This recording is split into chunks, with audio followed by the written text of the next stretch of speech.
Mheshimiwa Sigula, kuna watu wanalia ndizi lakini mkungu si wao.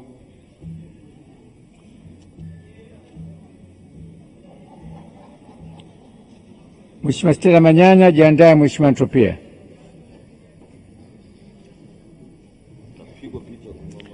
Asante sana Mheshimiwa Naibu Spika, lakini kwanza nianze kumshukuru sana Mwenyezi Mungu kwa siku hii ya leo. Nichukue nafasi hii kuwapongeza sana Mheshimiwa Waziri pamoja na naibu wake na timu yao yote ya uongozi, lakini kuu ya taifa, kwa kazi kubwa wanayofanya ya kusaidia kumshauri Mheshimiwa Rais inapobidi, lakini pia kutekeleza majukumu yao. Mheshimiwa Naibu Spika, niseme tu kwamba kwa upande wangu kwanza nikumbushe, katika bajeti iliyopita niliomba boti kwa ajili ya uokoaji katika Ziwa Nyasa. Ziwa Nyasa lina mawimbi sana na kila wakati kunatokea dharura. Hata hivi juzi wamefariki watu wawili pale Lipingu. Kwa hiyo naomba tupate boti la uokoaji. Lakini pia nikushukuru kwa gari ambayo umeiongeza katika wilaya yetu ya Nyasa. Niombe pia kupata chombo cha moto ikiwa ni pikipiki au gari kwa ajili ya tarafa ya Mpepo, ambayo nayo imekuwa kama imejitenga, lakini kuna maeneo hatarishi yale ya hifadhi za Lipalamba na pia ni mpakani. Kwa hiyo naomba pia utuangalie katika mazingira hayo. Mheshimiwa Naibu Spika, sambamba na hiyo nizidi kuwapongeza wanawake viongozi katika wizara hii ambao wanatimiza wajibu wao vizuri. Mheshimiwa Naibu Spika, mengi wameongea wenzangu, na kwa kweli itabidi labda uwe kichaa usiweze kuungana nayo mkono, na yeyote atakayesimama atapenda lazima aizungumzie hoja hii iliyoleta utata na mkanganyiko kati ya nchi na hao wanaharakati. Mheshimiwa Naibu Spika, mimi kwa kuwa niko mwishoni sasa, tumesikiliza mambo mengi makubwa na mazito walioshauri waheshimiwa wabunge. Mimi nipende kusema jambo hili. Mheshimiwa Rais wetu, kama ambavyo tulimsikia kwa sauti ya Amiri Jeshi Mkuu, Rais wa Jamhuri ya Muungano wa Tanzania, lakini akiwa ni sauti ya mama, sauti ya mwanamke, alizungumza kwa sauti ya kukemea, kuonyesha kwamba ni jambo zito. Sisi dira yetu ya Tanzania ambayo inaisha muda wake imeweka amani na utulivu kama kipaumbele, na hata tunayoenda kwa nayo bado itazingatia amani na utulivu. Ndio tunu yetu ya taifa.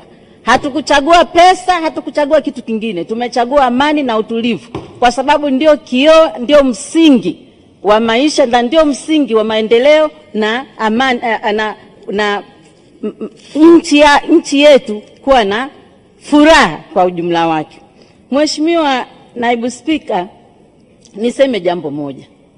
Mama yetu sisi sio mbaya, ni mtu mwema sana.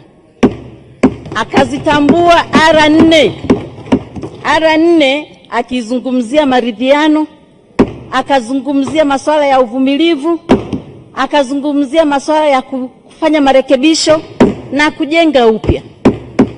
Kwa hali hii, sisi na wenzetu hawa jirani zetu wa Kenya, sisi ni ndugu, sisi ni marafiki, sisi tunategemeana. Pamoja na hayo tulioongea, sisi tunawaambia wajitathmini, waangalie, warudi upya. Mheshimiwa ndugu yetu dada Martha,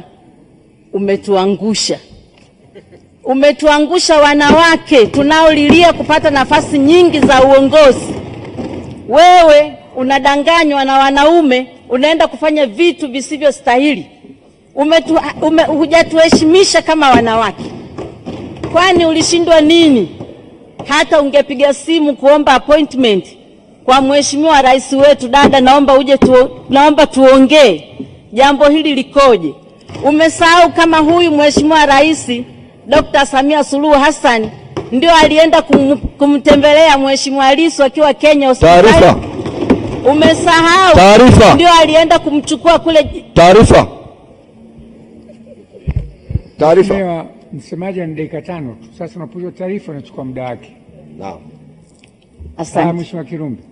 Umesahau? Ngoja Mheshimiwa Kirumbi. Mheshimiwa, nategemea ridhaa yako tu. Ukiona muda utoshi basi nitakaa. Nimeshakwambia ndio nimekuita hivi. Basi, asante sana. Nimekuambia toa taarifa yako. Mheshimiwa, nilitaka kumpa taarifa mzungumzaji ambaye anachangia vizuri. Majimboni kuna nini? Mbona kila mtu akija muda akachanganyikiwa?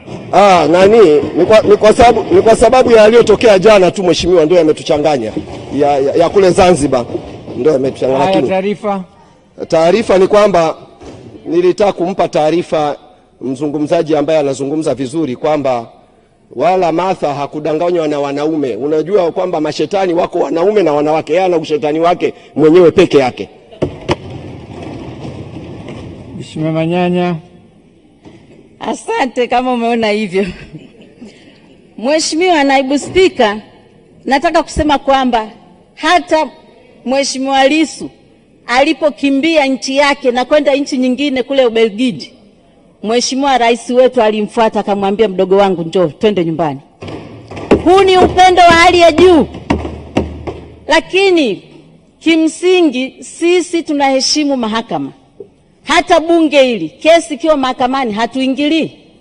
Tunasubiri mahakama ifanye kazi yake kwa uhuru. Wao kitu gani kiliwatuma? Mheshimiwa Martha Karua, kimsingi ulichezea masharubu ya Simba ukifikiria amekufa. Simba Tanzania hajafa, bado yuko macho. Ukigusa kipande cha ardhi tunakushughulikia, ukichezea mamlaka tunakushughulikia. Na nirudie tena kusema wakome. Mheshimiwa Naibu Spika, hata hivyo nimpe neno la faraja. Namzungumzia huyu mama tu, ndugu yetu dada Martha. Kukosea si tatizo. Tatizo ni kurudia kosa. Bado una nafasi ya kujiweka vizuri ili kesho uje kuwa kiongozi mzuri wa nchi zetu za Afrika Mashariki. Lakini mpigie mama, ongea naye kama dadako. Tunakushauri. Mheshimiwa Stella Manyanya, muda wako umekwisha. Naunga mkono hoja. Mheshimiwa Antropia, jiandae. Mheshimiwa Mariam Omar, jiandae. Profesa Shukrani.